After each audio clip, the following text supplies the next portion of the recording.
Good afternoon, everyone. Thank you for joining us today, and welcome to this virtual Advocacy Day focusing on an important and timely topic, health education in schools. I'm Elaine Auld, Chief Executive Officer at the Society for Public Health Education, and thank you for responding to this first ever national call to advocacy on behalf of health education and our nation's youth. Youth are 1/4 of our population, but all of our future, and your efforts in elevating the important role of health in academic achievement is very laudatory. To begin today's session, I'd like to quickly cover some housekeeping items. If you experience any technical difficulties with the event, you can obtain technical support during the session by calling 1-866-229-3239 or emailing support@webex.com.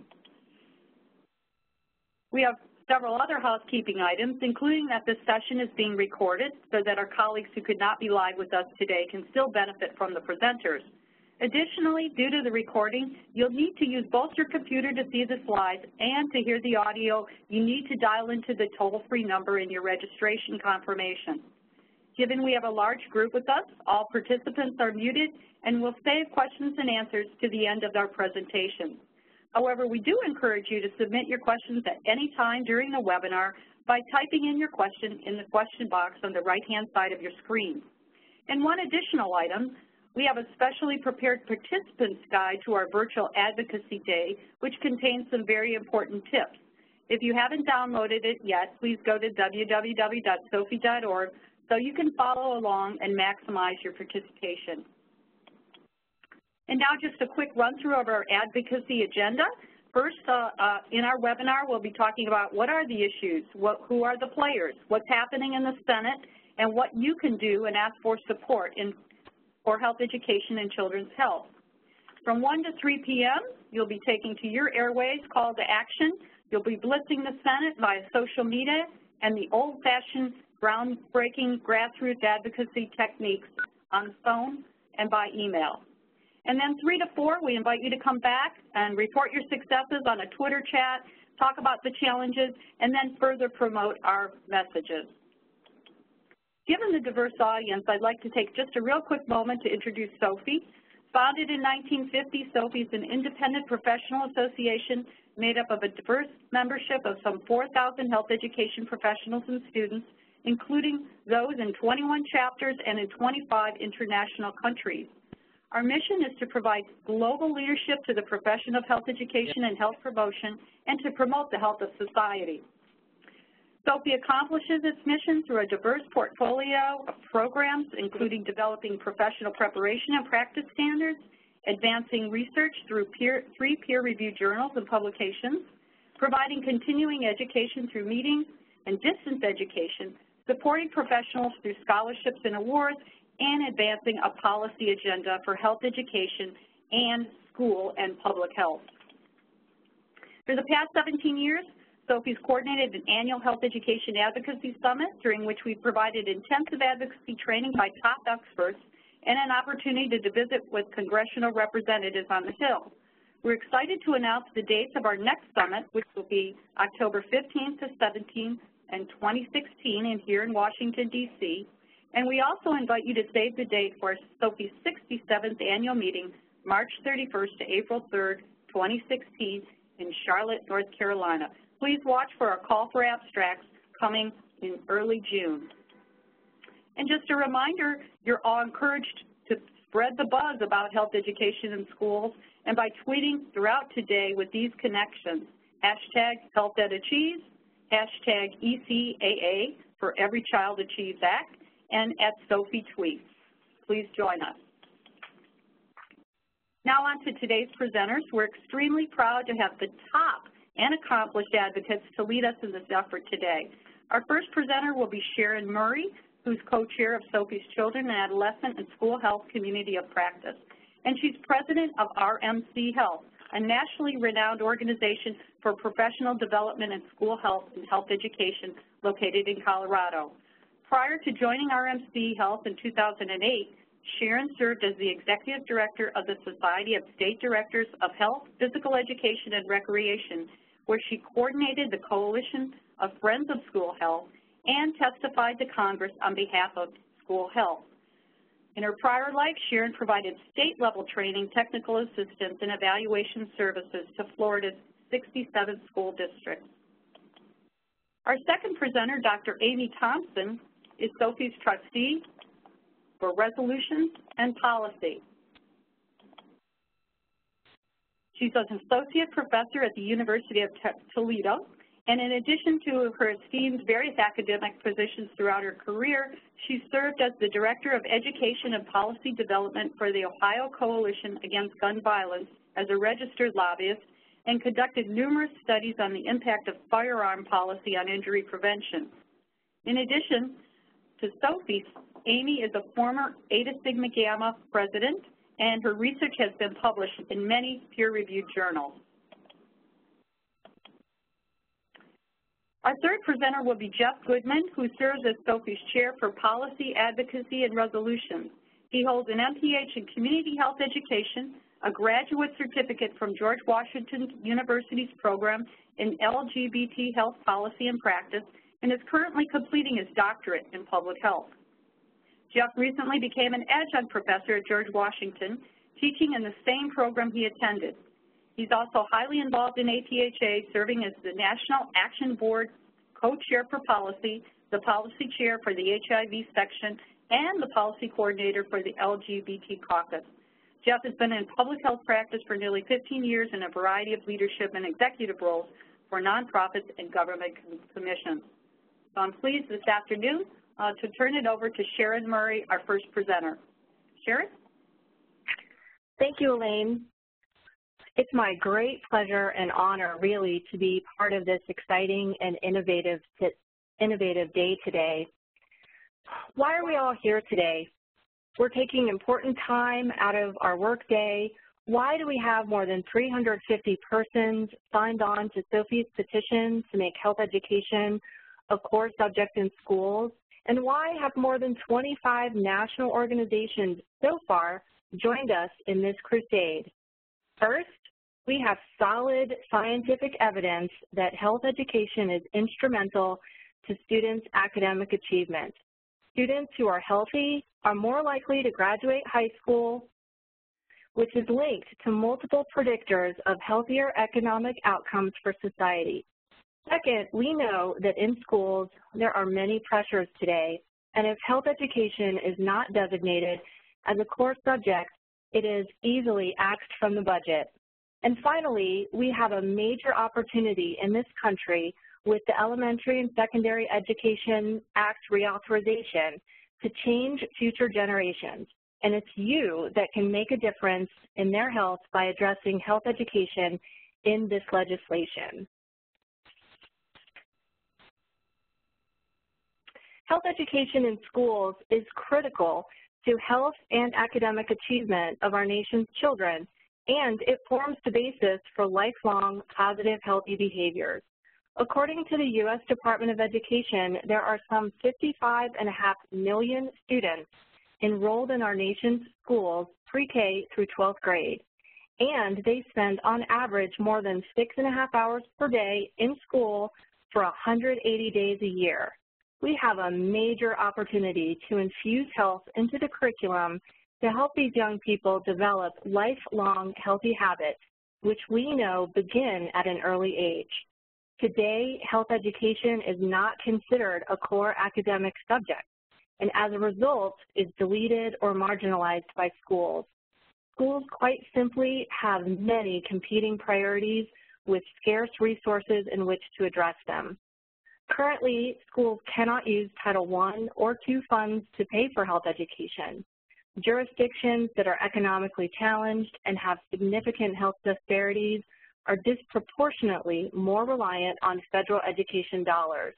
Yet, despite this great need, they are more likely to eliminate health education as a result of lack of funding. Health education is often considered an ancillary subject, the first to be cut in budget shortfalls, and often taught by teachers that are not professionally prepared in the subject matter, and it's often scheduled only to meet the very minimum requirements, if there are requirements at all. There are national standards for health education in schools, but there's no federal requirement to meet them. academic subjects that are not considered core are at risk of being marginalized or eliminated as public school administrators really struggle to meet growth progress benchmarks in order to maintain federal funding, especially when state budgets are fiscally challenged to balance. So let's take a quick look at why this is important. What are some of the statistics around youth health? A majority of adolescents report engaging in 2 or more behaviors associated with chronic disease, such as heart disease, diabetes, and asthma. And as we know, these are driving our nation's soaring health costs. Also, according to Centers for Disease Control and Prevention data, nearly 1/3 of high school students had texted or emailed while driving, which we know is highly correlated to unintentional injuries. More than 1/3 of high school students reported having drank alcohol, and the use of e-cigarettes doubled among high school students in just 1 year's time. Within these statistics, large disparities exist across racial, ethnic, sexual minority, and socioeconomic statuses. Yet more than 60% of our nation's school districts do not offer all 15 CDC recommended health topics, domains during high school.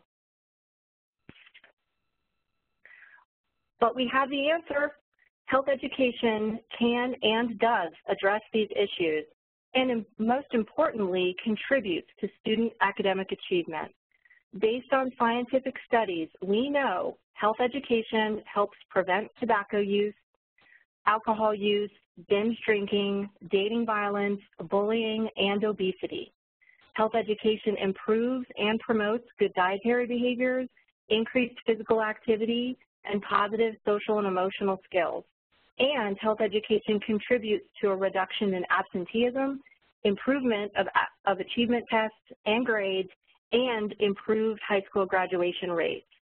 Health education reduces health illiteracy, which has been estimated to cost the nation between $1.6 and $3.6 trillion.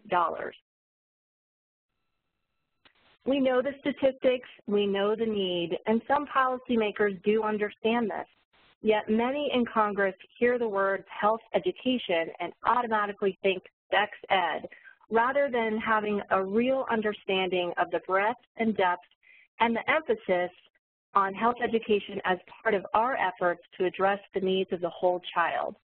We need to stress that health education is an important and critical academic subject that contributes to students' academic and life success. Students' risk for many preventable and costly chronic conditions are soaring. Health risk behaviors undermine a student's progress toward graduating on time from high school. Students who graduate are more likely to be healthy in the future, they're more likely to be better wage earners, and they're less likely to rely on social assistance. Health illiteracy is costing our nation billions. Most schools today are not addressing health education. We know health education is part of the solution to our nation's challenges. We need to educate Congress how health education addresses these issues and help them see the value of an informed, educated citizenry to the future health of the United States. I want to thank you all for the opportunity to speak with you today, and thank you for your dedication and commitment to this important work. And now I'd like to turn this over to Dr. Amy Thompson. Thank you, Sharon. So just to give you all a little bit of background on what has been happening over the last several decades in terms of the Elementary and Secondary Education Act, if you go back in time and kind of go back into the 1960s, we had the first Elementary and Secondary Education Act of 1965. And then in 2002, President Bush actually reauthorized it as the No Child Left Behind Act, which he signed into law. Now we're looking at the Every Child Achieves Act of 2015, which is currently pending in the Senate. President Johnson stated that full educational opportunity should be our first national goal. this legislation being signed into in effect in 1965, which provided grants to school districts serving low-income students, provided such services as library, textbooks, education centers, scholarships for low-income students, all in the goal of improving the quality of elementary and secondary education. In 2002, as I mentioned before, President Bush reauthorized this legislation and gave it a new name and new provisions. Specifically, many of you might remember that this legislation helped to identify achievement gaps under underserved populations and specifically implemented accountability plans which monitored yearly progress and provided guidance and rubrics for many different core subjects.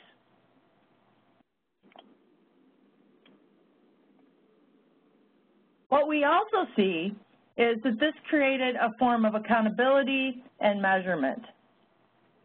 So since 2002, we saw that this was put into effect and has not been reauthorized since 2007. In 2012, the Obama administration began to offer flexibility around No Child Left Behind in terms of the states being able to develop their own plans and identify their own achievement gaps.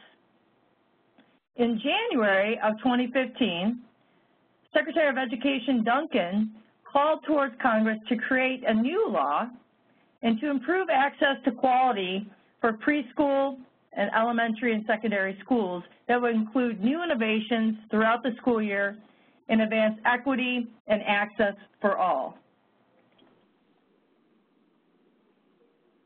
What we see now is the legislation that is current, Every Child Achieves Act of 2015, which was introduced by Senator Alexander, Tennessee, Senator Murray, which is a bipartisan effort to reauthorize and improve ESEA and No Child Left Behind.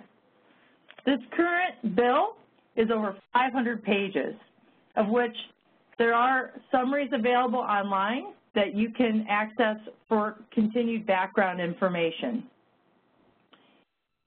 What's significant with the Every Child Achieves Act is it allows more state and local control over the standards, testing, peer review, and innovation implemented to address what's unique to that school or school district. Specifically, what we're looking for in this legislation is to make health a core curriculum.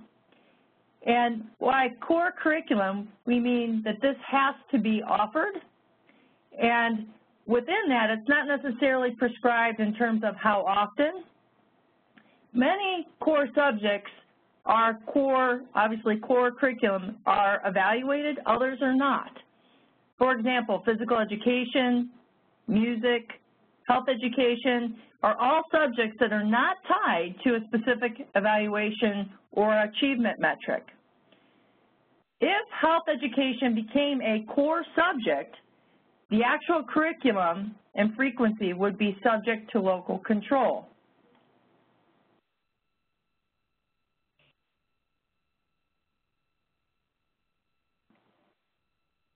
As we see, within local control, they could actually set forth what is offered, how often, and how it should be taught. The Every Child Achieves Act of 2015, which has recently came out of committee, the Health Education, Labor, and Pension Committee, was overwhelmingly approved with amendments. Within this particular piece of legislation, physical education has been elevated to a core curriculum, as has music. So this bill is currently headed for the Senate floor for full Senate vote. Senator Tom Udall will likely introduce an amendment to designate health education as a core subject. Next, we'll have Jeff actually talk about what our Day of Advocacy is all about and get you excited for our upcoming advocacy efforts. Great. Thank you so much, Amy. Yeah, you know, as the slides, this is kind of my catchphrase when you're talking about grassroots advocacy. We have to be relentless. We have to hit them hard. We have to hit them often. And we have to make our voices heard and get the conversation going on a very regular basis. This is a long fight. It's not one day. So this is what we're hoping to do, is to start things and to start them with a really big bang, so that we can achieve what some of the music advocates achieved simply by being relentless. And that's not a bad word. It's not a negative word unless you're being obnoxious.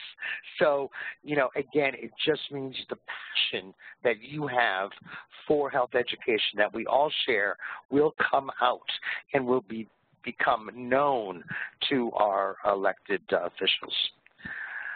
So our asks are really simple, okay? So our asks are really simple.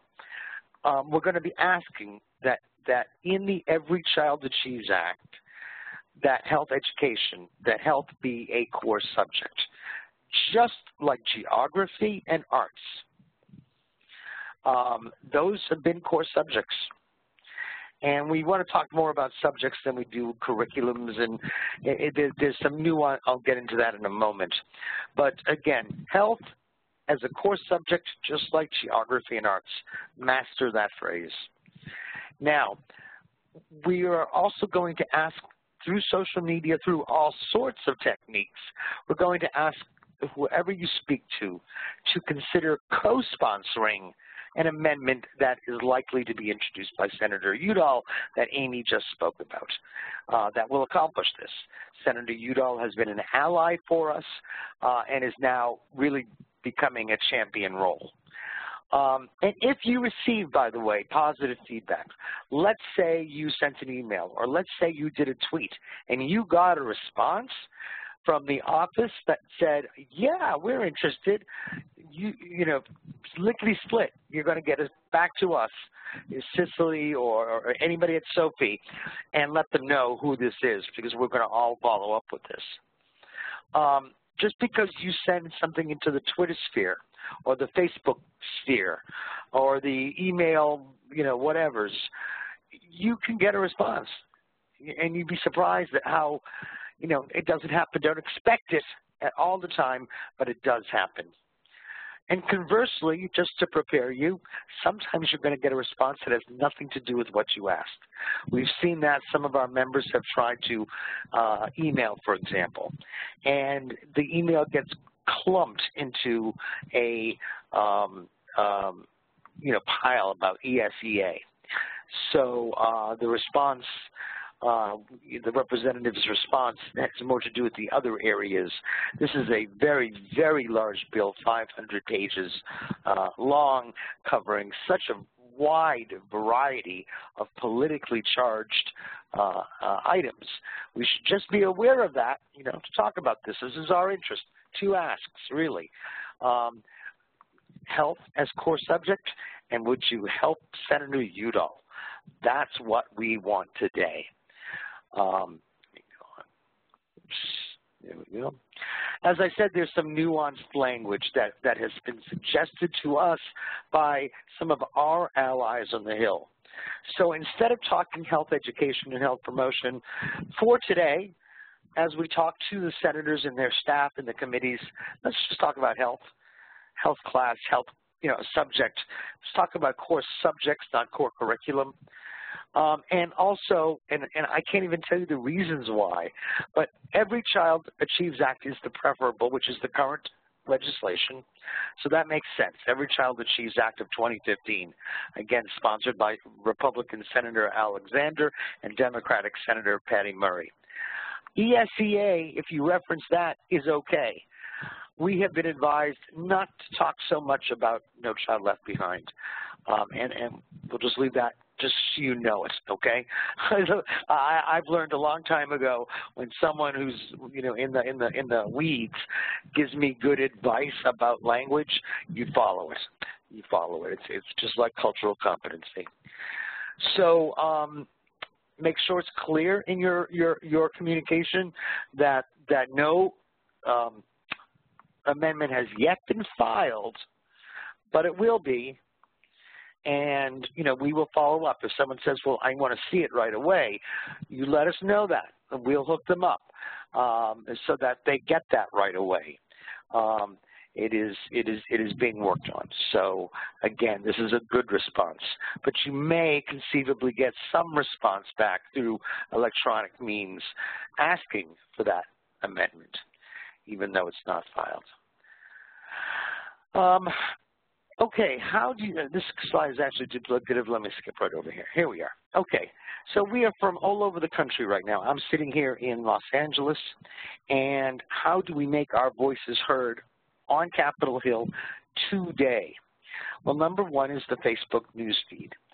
So we're going to be posting on Facebooks for all of our senators, our elected representatives, and you'll see in the participants guide senators that have been identified as members of the Health Committee.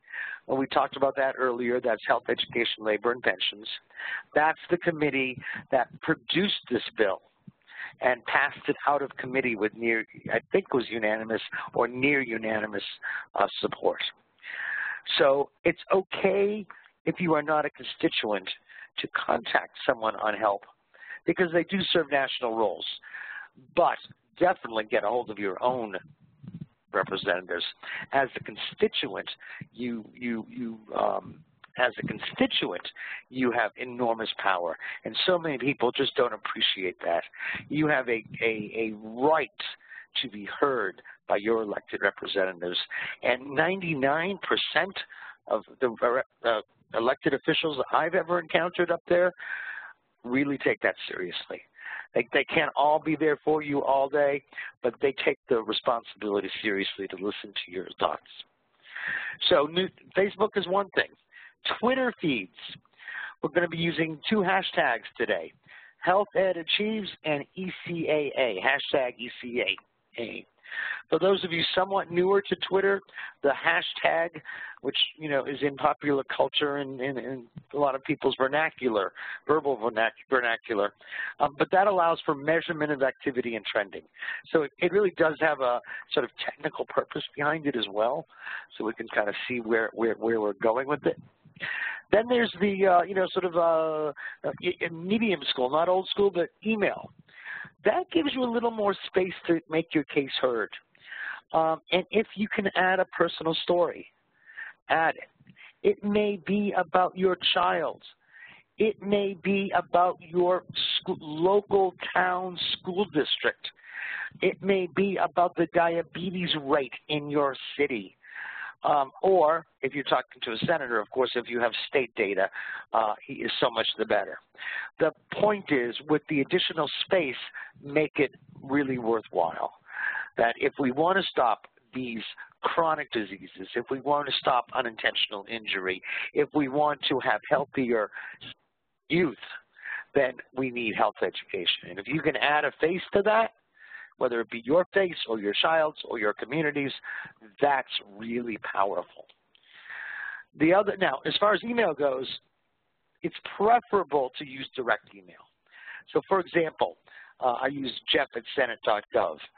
That is better than filling out one of those forms on a senator's website. Contact us, and you fill in the forms, and it disappears. That's okay. And if that's your choice, and if that's not your choice, but if that's what's there for you right now, do it. But if you can call up the senator's office, two things. Number one, ask for the emails.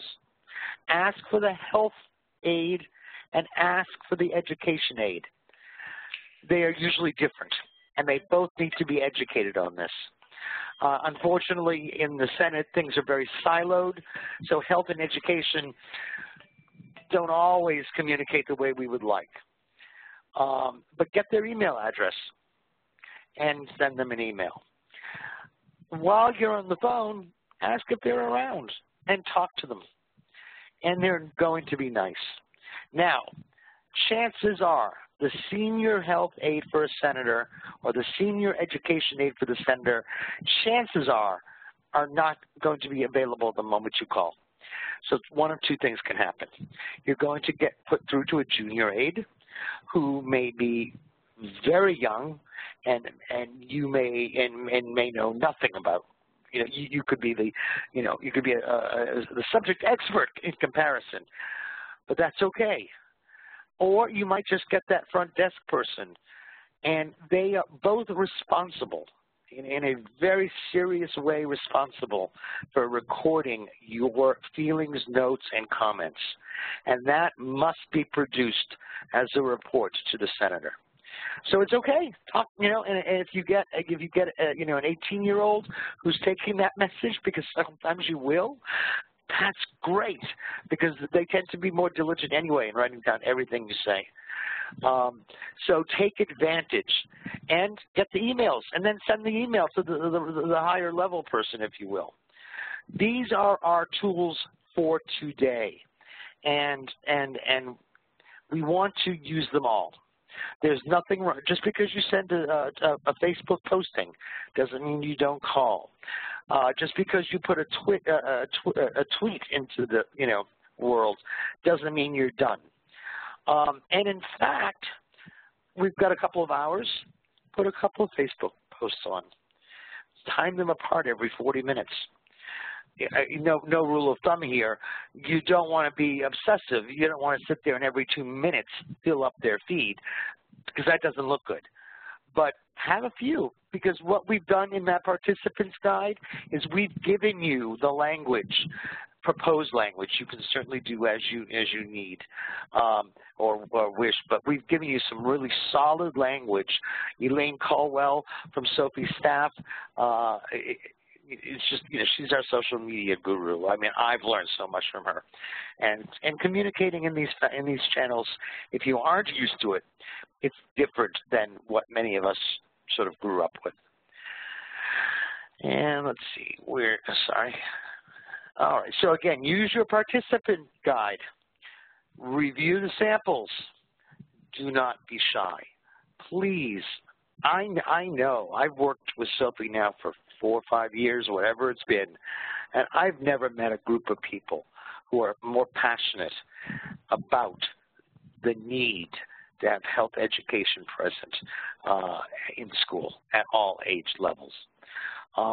So please let that passion be felt, because passion is one of the most powerful advocacy tools we have. And passion does translate through Facebook. It does translate through Twitter. And it translates through so many ways. If you have others in your state, let's say you're sitting next to a colleague, and you put a Facebook post on from, I'm picking on New York, and then have your colleague respond using the same hashtags. Remember, Facebook uses hashtags as well, so we use the same ones. And you can have a little mini conversation because you're both from the same area. So that's an important point there as well. Sorry, my mouse is, okay. So we are going to, the participant guide is available to you. And you can get all the information, the Facebooks, the Twitter accounts, the phone numbers, the key leaders. Everything you need is in that handout. And let's see, I am going to just, let's see here. Sorry, my mouse is reluctant. Yeah. So I am going to ask Elaine Caldwell to join me for one moment. I just want to, sorry, my mouse is really uncooperative. Okay. Again, this is all what I've gone over. The key messages: health education, academic success. That's the basis. It's that simple. And then the two asks are health education core subject and supports Senator Udall's amendment. Today, we're looking at the Senate only. Remember, the Senate is where it's at right now. We have a long road ahead, but if we build the momentum, because it has to go to the House, and there are political issues in the House that we have to overcome. So this is day one of a number of days. I hope we're all together doing this so that we see this through and actually realize one of our main advocacy efforts over the last several years. Elaine, could I ask you to join in live and talk a little bit about the Twitter chat because I am one step over Luddite when it comes to Twitter? Absolutely, Jeff. Hi, everyone. I'm Elaine Caldwell. I'm the Manager of Communications and Technology here at Sophe, and I'll be leading the Twitter chat for us this afternoon.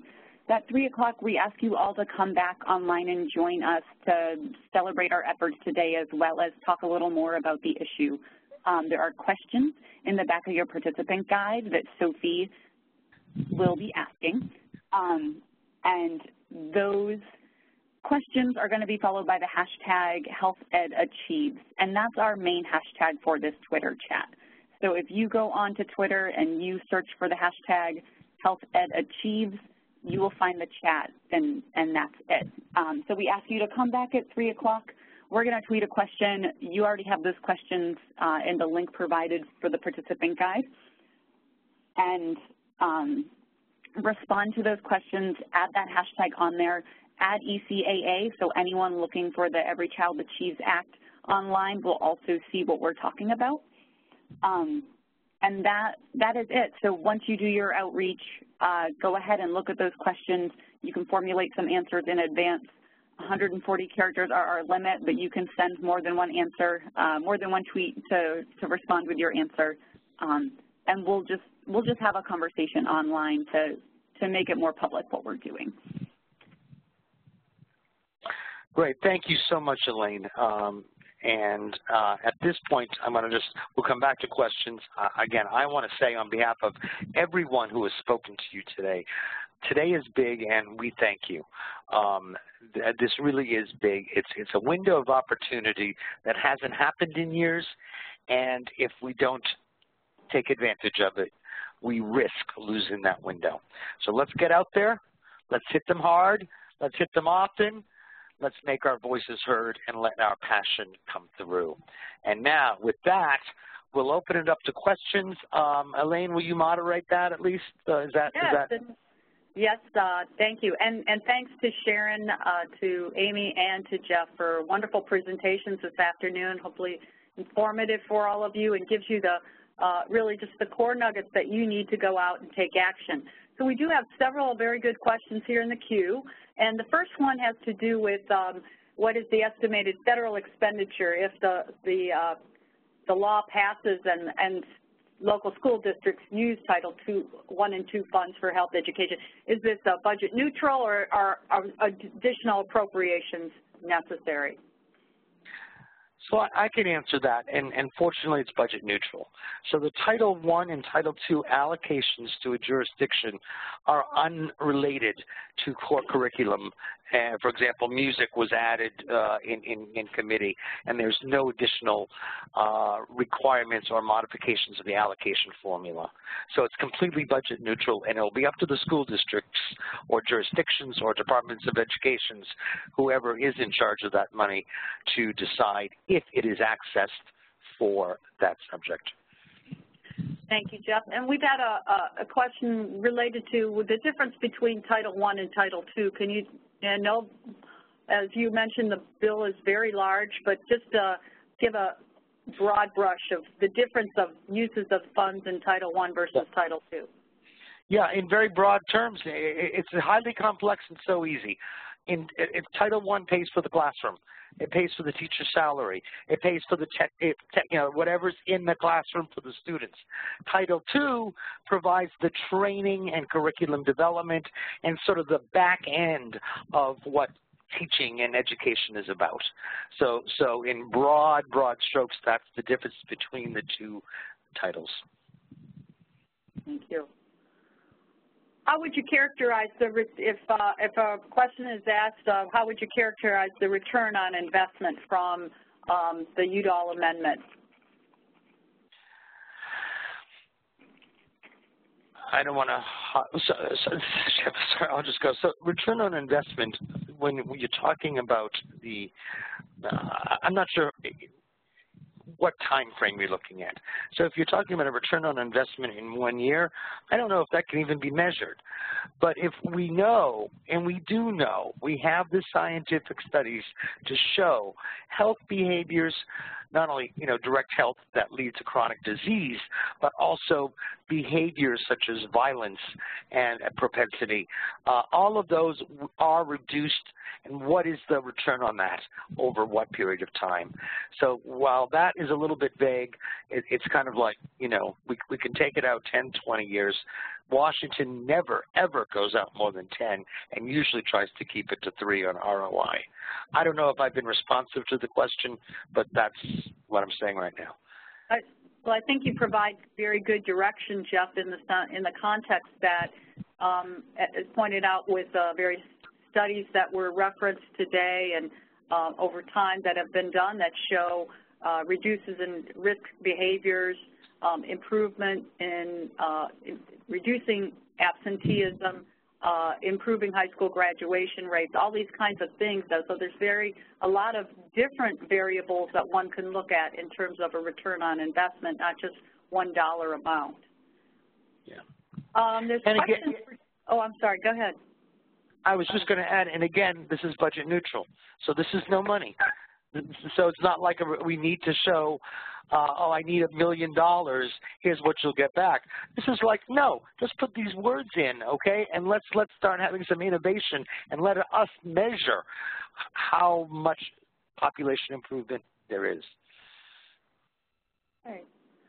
Another question related specifically on people that are taking action today, and if they're, say, a school teacher or a public employee, how would you recommend, first of all, that there are opportunities also to make their voices known to their senators, but secondly, how to do that in the context of not violating any particular law in terms of use of public funds for lobbying? I can respond to that, Elaine.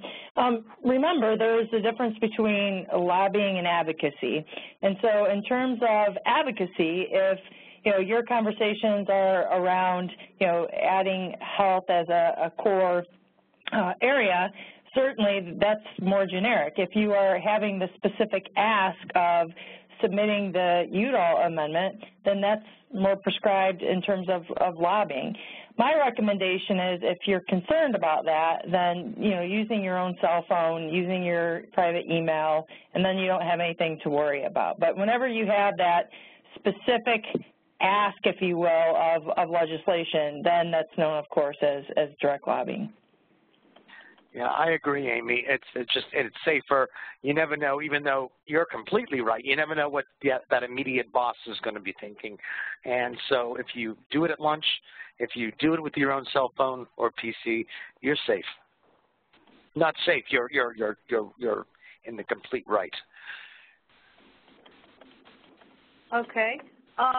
Can you talk a little bit about the flexibility that's involved here in using that states will have as part of this law, obviously, that this provides us the largest federal funding source toward education. So what,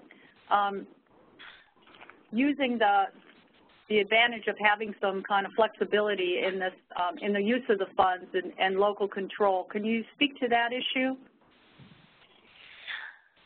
So is the question what flexibility is there? Is that the question, yes. or? Is this a prescriptive kind of approach? Yeah.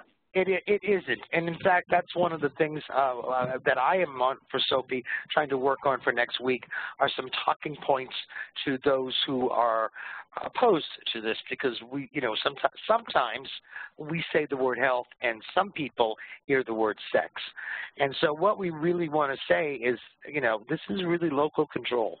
How local is defined will vary state to state depending on how federal money is passed through, and how it drops down or doesn't drop down from the state. That varies with every state.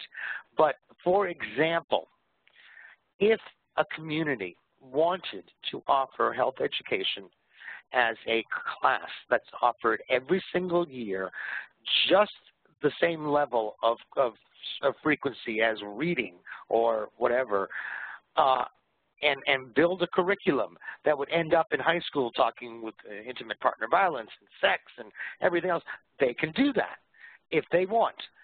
And if it's another community that is just really doesn't want any part of this, they still can, unfortunately, have the, unfortunately from my perspective and our perspective, I think, they still have the right to do gosh darn little. In terms of maybe offering it in 6th grade and maybe again in 12th grade and that kind of thing. And again, they don't have to take the money. It's core curriculum. They have to offer it sometime. But remember also, so much of ESEA, and even the Every Child Achieves Act, it's more to do about accountability. It's more to do about teacher evaluations and student achievements. It's getting our youth ready for college, which as Amy said, from President Johnson right up to President Obama, that's been our push, as it should be. But we have to realize that so this bill is going to measure things, and these subjects are not going to be measured. And let's face it, if the teacher salary isn't going to improve because they did a great job on health education, and if the student isn't even being tested on it because there's no requirement, who knows what the results will be. This is a first step. This is a first step. If you don't take the first step, you can't take the third. Okay. Again, there's a question, if someone is not able to come online, can they just use Twitter today? Surely. Anybody want to talk about that? In other words, I guess if they're not able to participate in our live situation here, can they respond at the Twitter chat?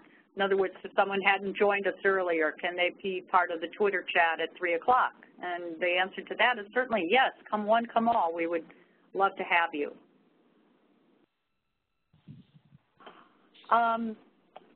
There's a couple of other questions coming in. I'm looking for a list of scientific research reference documents. And yes, we do have that available as well in a fact sheet. Some folks have been taking the step also to sign a letter, and they're individual. As an individual, there's a letter that Sophe's drafted to members of Congress. We have over 350 signatures to that, supporting health education in schools. And we would invite you to sign on to that letter, and you'd find the list of references available. That letter can be found on our Sophe website. And there's a question here, can you provide advice on how to introduce the conversation within the school or school district and administration with respect to Title I and II funding and health education? Anybody would like to take that one?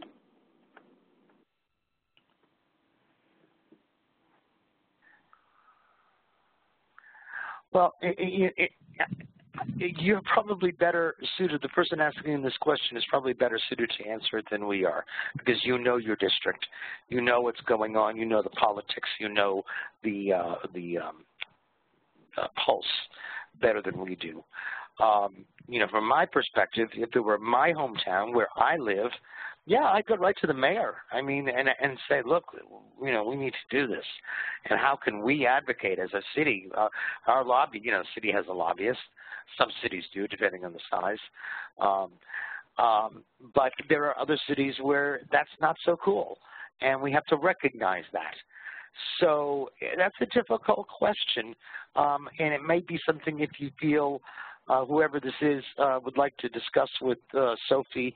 I'm sure among this wide group in front of you, we would be happy to give you further assistance based on your specific circumstances.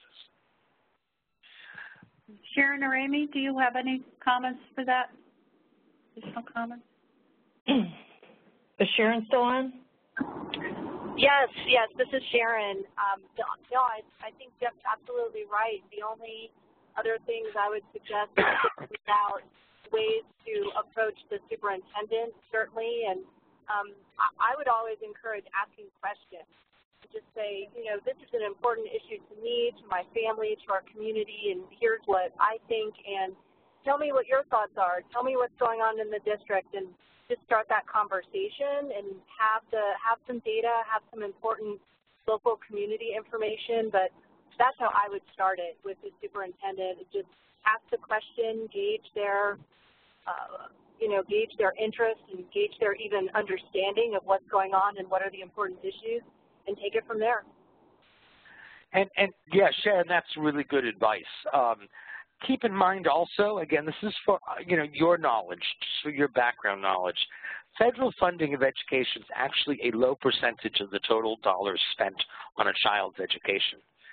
But it oftentimes, again, in these more impoverished areas, it's just a disproportionate reliance on it.